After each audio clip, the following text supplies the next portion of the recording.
Demonstrasi kontekstual filosofi pendidikan menurut Ki Hajar Dewantoro oleh Muhammad Ilhamuddin SPD, JKP Angkatan 9, Kabupaten Cilacap.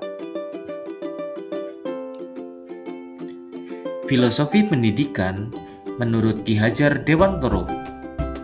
Tujuan pendidikan adalah untuk menuntun segala kekuatan kodrat yang ada pada anak-anak, agar mereka sebagai manusia dan anggota masyarakat dapat mencapai keselamatan dan kebahagiaan yang setinggi-tingginya.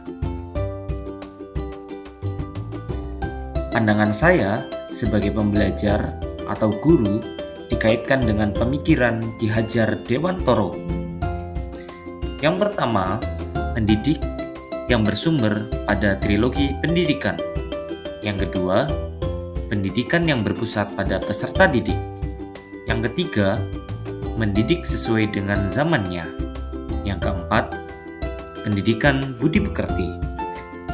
Yang kelima, pendidikan yang menuntun anak pada kodratnya. Dan yang keenam, mendidik diibaratkan seperti menanam padi.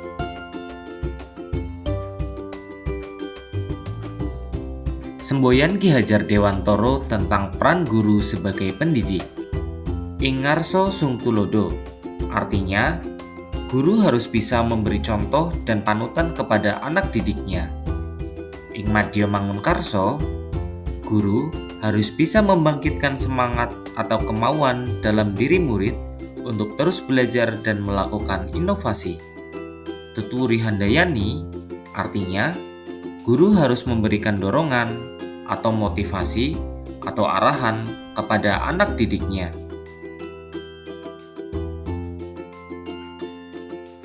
Pendidikan yang berpusat pada peserta didik.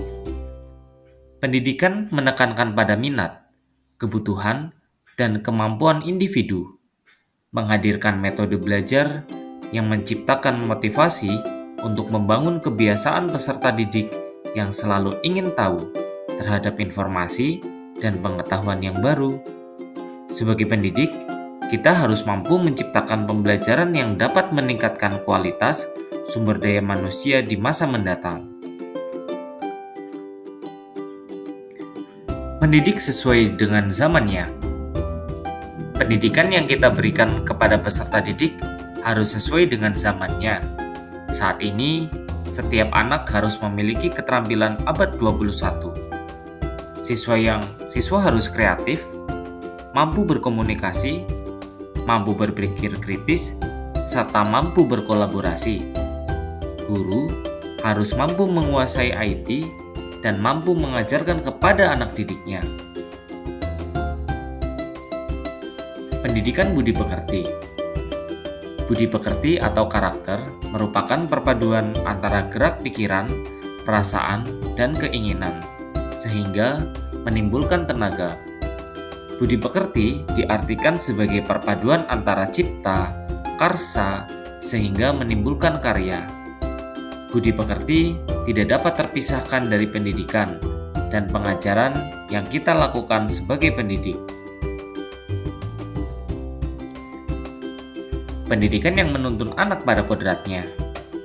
Dasar pendidikan anak berhubungan dengan kodrat alam dan kodrat zaman. Kodrat alam berkaitan dengan sifat dan bentuk lingkungan di mana anak tinggal atau berada. Sedangkan kodrat zaman berkaitan dengan isi dan irama. Setiap anak sudah membawa sifat dan karakternya masing-masing. Mendidik diibaratkan seperti menanam padi. Artinya, kita sebagai pendidik berperan seperti petani yang tugasnya merawat sesuai dengan kebutuhan tanaman agar tumbuh subur dan berbuah banyak. Antara tanaman yang satu dengan tanaman yang lainnya pasti berbeda perlakuannya. Artinya, kita sebagai seorang pendidik harus dapat melayani segala bentuk kebutuhan belajar anak yang berbeda-beda. Kita memberikan kebebasan anak untuk mengembangkan bakat, ide, dan gagasan yang dimilikinya. Kita sebagai pendidik memberikan tuntunan dan arahan agar anak tidak kehilangan arah dan membahayakan dirinya. Hasil penerapan ide atau gagasan terkait pemikiran secara kontekstual Ki Hajar Dewantara. Yang pertama, menciptakan pembelajaran yang aktif dan menyenangkan.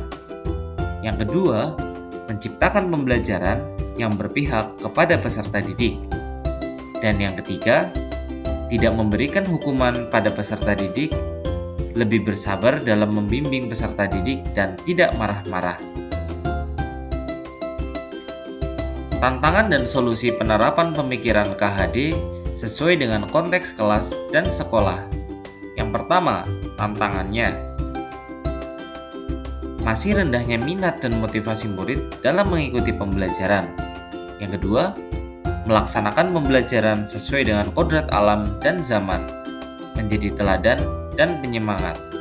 Solusinya yang pertama, menggunakan model atau metode pembelajaran yang bervariatif agar murid lebih nyaman saat belajar di kelas. Solusi yang kedua, harus menguasai keterampilan abad 21. Selain itu, pendidik juga harus memahami karakter peserta didik. Demikian yang dapat saya presentasikan. Terima kasih atas perhatiannya. Guru penggerak, bergerak, tergerak,